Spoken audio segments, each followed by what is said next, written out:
It's no fun having your heart ripped from your body, slammed to the floor, and stomped into a puddle of quivering red mush. It's even less fun when it happens 3 times in one afternoon.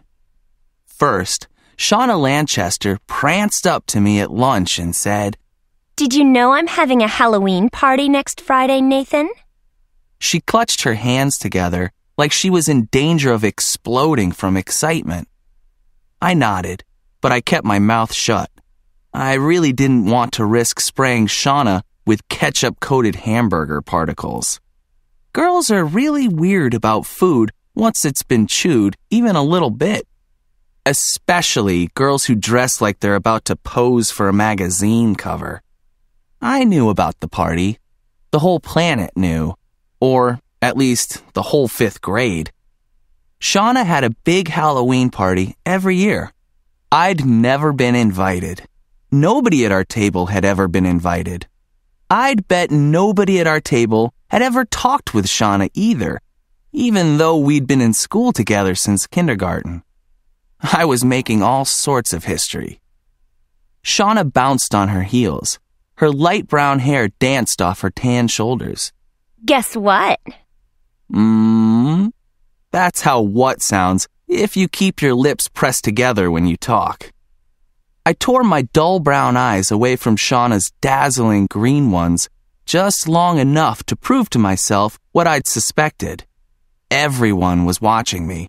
Mookie, Adam, Denali, and the other second-besters at our pathetic table under the leak in the cafeteria ceiling were all staring at me like I'd just won the lottery or the Super Bowl. To my right, at least half the nerds had looked up from their chessboards, handheld games, and dungeon maps. To my left, the kids stuck at the table of the doomed were watching. Snail Girl, I didn't even know her real name, was staring at me over the top of her Sammy the Snail lunchbox. As always, she was dressed in one of her endless snail shirts and wearing snail hair clips. Ferdinand Wheeler flinched when I caught his eye. Ferdinand was so frightened of everything, he should have been named Ferdinand.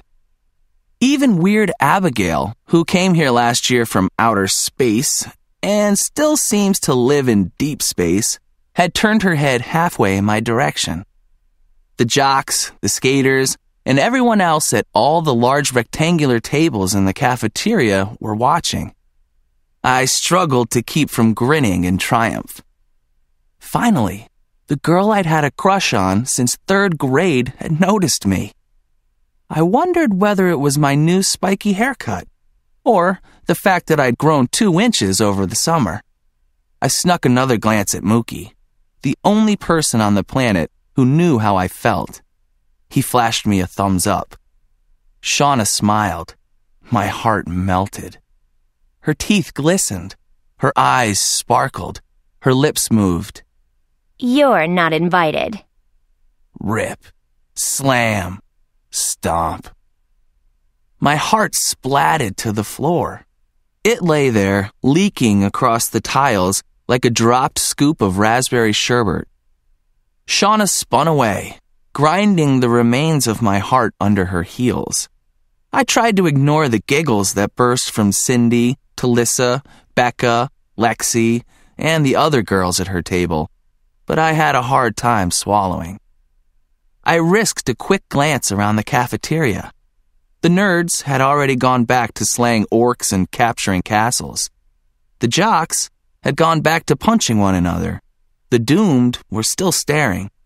I guess it was a rare treat for them to see someone else get destroyed.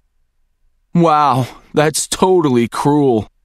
Mookie pushed his glasses back up his nose, trapping some of the longer strands of his shaggy hair under the thick plastic frame. "I wonder why she picked you." I choked down the rest of my over-chewed mouthful as I searched for an answer. No idea. You'd think it would be enough for her to be popular without having to crush the rest of us. I wanted to reach for my inhaler, but there was no way I was pulling it out right now. "Popularity is overrated," Mookie said. "You don't have to be popular to have lots of friends. Nobody bothered to answer him. We all knew the truth. In 5th grade, popularity was everything. As far as I could tell, part of popularity came from who you were, and part came from what you could do. Either way, the 8 of us at the second besters table would score somewhere around -2 on a popularity scale of 1 to 10. We were all second best, or maybe second worst in some way. Mookie Vetch was the second fattest kid in the 5th grade. I was the second skinniest boy. Adam Kessler was the second smartest kid. Denali Sherborg was the second funniest girl. Jenny Chung was the second best singer. Jerome Tully was the second messiest kid. And Armando Cadiz was a triple threat second bester who was the second best dresser, the second worst chatterbox, and the second fastest reader in class. The fattest kid, the skinniest boy, the funniest girl, they all had some kind of recognition that made them visible. Being second didn't mean anything. I guess it was sort of like being vice president. To tell the truth, Mookie wasn't all that fat, and I wasn't all that skinny. We pretty much weren't all that much of anything, except unnoticed. Typical bullying behavior, Adam said. She's putting you down so she can feel better about herself. Thanks. I already knew that. Every kid who'd ever been picked on knew that. Our parents told us that. Our teachers told us that. Cute animated reptiles and vegetables on television told us that. It didn't help. I guess right now she feels totally great about herself, Denali said. The rest of the table laughed. I smiled, but it wasn't real.